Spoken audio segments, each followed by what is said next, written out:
नमस्कार प्रिय दर्शकों, कैसे हो। उम्मीद करता हूँ कि आप सब अच्छे होंगे। एक बार फिर से हमारे YouTube चैनल पर आपका स्वागत है।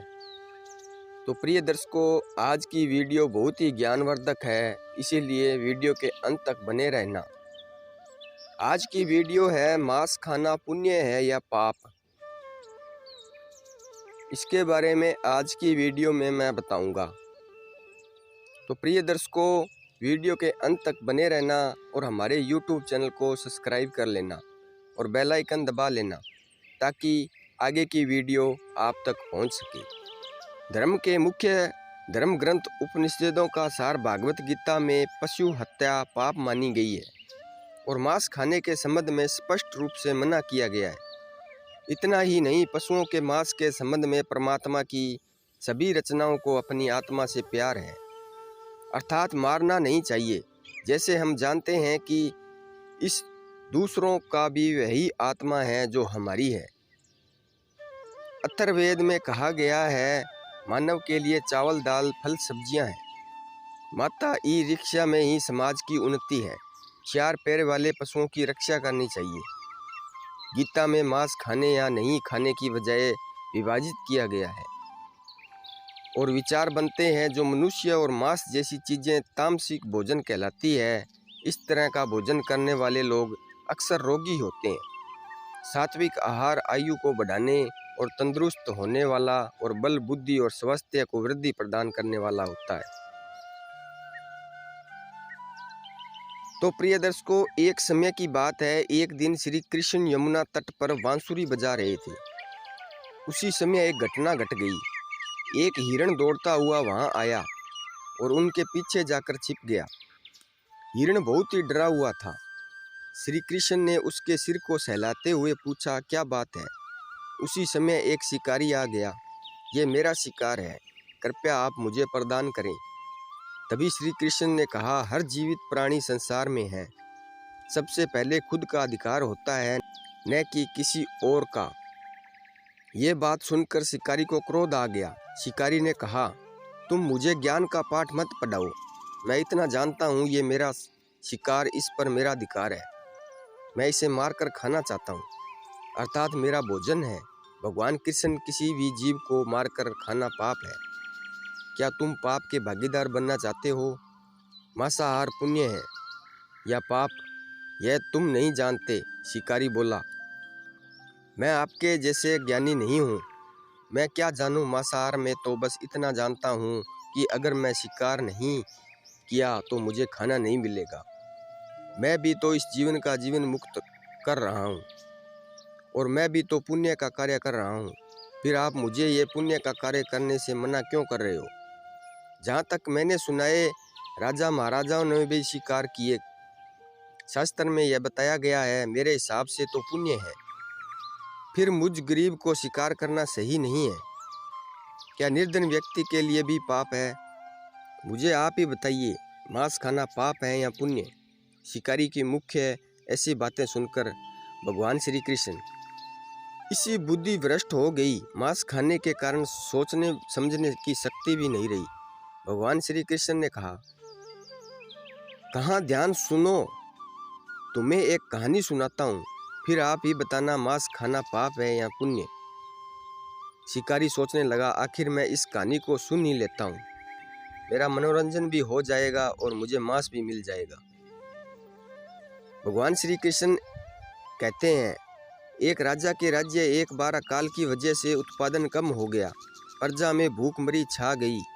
राजा को चिंता होने लगी कि समस्या का निदान करने के लिए पंचों तथा मंत्रियों की सभा नहीं बुलवाई तो राज्य का धन कोष खाली हो जाएगा।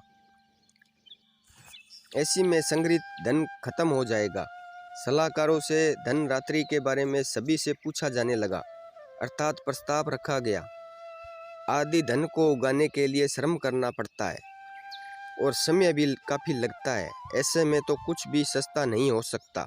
पर आप सभी के विचार में हमें क्या करना चाहिए ताकि कम और सस्ता उपाय बताए जो जल्दी हमें खाने के लिए मिल जाए? सबसे सस्ती वस्तु क्या है? फिर सभी मंत्री गण सलाह कर सोचने लगे। खाद्य पदार्थ उगने में तो काफ़ी समय लग जाता है। तभी एक मंत्री ने खड़े होकर कहा, महाराज, मेरे हिसाब में सबसे सस्ता पदार्थ मांस है। मेरे मुताबिक सबसे सस्ता मिलता है और इसमें धन की भी हानि नहीं होती और बड़े आराम से हमें मांस भी मिल जाएगा। सभी मंत्रियों ने हाँ में हाँ मिला दिया। प्रधानमंत्री चुप था। राजा ने कहा, प्रधानमंत्री तुम चुप क्यों हो? तुम भी कहो। प्रधानमंत्री ने कहा, मैं नहीं मानता मांस सबसे सस्ता है हो सकता है, पर मैं अपने विचार कल से आपके सामने रखूंगा। आज मुझे क्षमा करें। प्रधानमंत्री कुटिल और बुद्धिमान था। जो मंत्री प्रस्ताव रखने वाली सलाहकार मंत्री के घर पहुंचा। शाम को प्रधानमंत्री यह प्रस्ताव रखा था। जिस सलाहकार मांस का प्रस्ताव दिया था, प्रधानमंत्री को अपने घर आया देखा तो वह घबरा गया। प्रधानमंत्री ने कहा, महाराज बीमार हो गए हैं, उनकी हालत बहुत खराब हो गई है। आज शाम से राजवेद ने कहा है, इसकी प्राण को बचा पाना मुश्किल है। राजवेद की आज्ञा से तुम्हारे पास आया हूँ। सलाहकार, राजवेद ने क्या संदेश भेजा मंत्री जी? प्रधानमंत्री ने कहा, महाराज के जान को खतरा है, अर्थात क्या समस्या होगी? प्रधानमंत्री, किसी सप्रिय आदमी के 1 तोला मांस चाहिए, तभी महाराज बच पाएंगे। खासकर तुम्हारे, इसके अलावा आप मुँह मांगी रकम ले सकते हो। चाहो तो तुम प्रधानमंत्री का पद भी ले सकते हो। मैं आपको 2 लाख स्वर्ण मुद्राएं भी दे सकता हूँ। इसके अलावा एक बड़ी जागीर भी आपके नाम कर दी जाएगी। सलाहकार पैर पकड़ने और गिड़गिड़ाते हुए बोला, यह बात किसी और को पता न चले। आखिर मैं ही नहीं रहूँगा तो पद और स्वर्ण मुद्राएं किस काम की? अर्थात मुझे क्षमा करें, पर मांस नहीं दे सकता। प्रधानमंत्री से याचना किया, चाहे तो मेरा सब कुछ ले लो।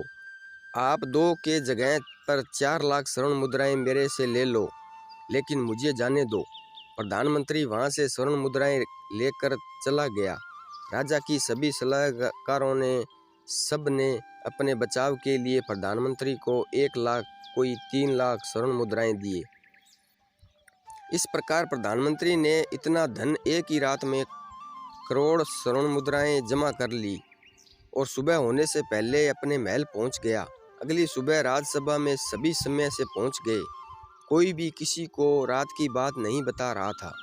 थोड़ी देर बाद राज्यसभा में अपने चिरपरिचित अंदाज में राजा आया और कहीं से भी अस्वस्थ नहीं लग रहा था।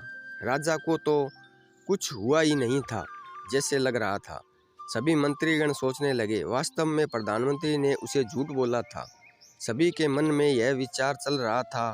तभी प्रधानमंत्री ने राजा के समक्ष 1 करोड़ स्वर्ण मुद्रा लाकर रख दिया। राजा ने कहा, कहाँ से लाए हो इतनी स्वर्ण मुद्राएं? प्रधानमंत्री ने जवाब दिया, महाराज, अपनी जान बचाने के लिए मांस तो नहीं मिला, यह मुद्रा है। अब आप ही बताइए कि मांस सस्ता है या महंगा? राजा को बात समझ में आ गई। उन्होंने अतिरिक्त परिश्रम करने का निवेदन किया। भगवान की वाणी सुनकर शिकारी परिपूर्ण हो गया। शिकारी ने भगवान के आगे हाथ जोड़ दिए और चला गया। उसने कसम खाई कि कभी शिकार न करने की। शिकारी को समझ में आ गया, महानता तो तभी है जीवन लेने में, बल्कि जीवन देने में नहीं। तो प्रिय दर्शकों, आज की वीडियो आपको कैसी लगी? उम्मीद करता हूँ कि वीडियो आपको अच्छी लगी होगी। तो मिलते हैं अगली वीडियो में। तब तक अपना ख्याल रखना। जय श्री कृष्णा। धन्यवाद।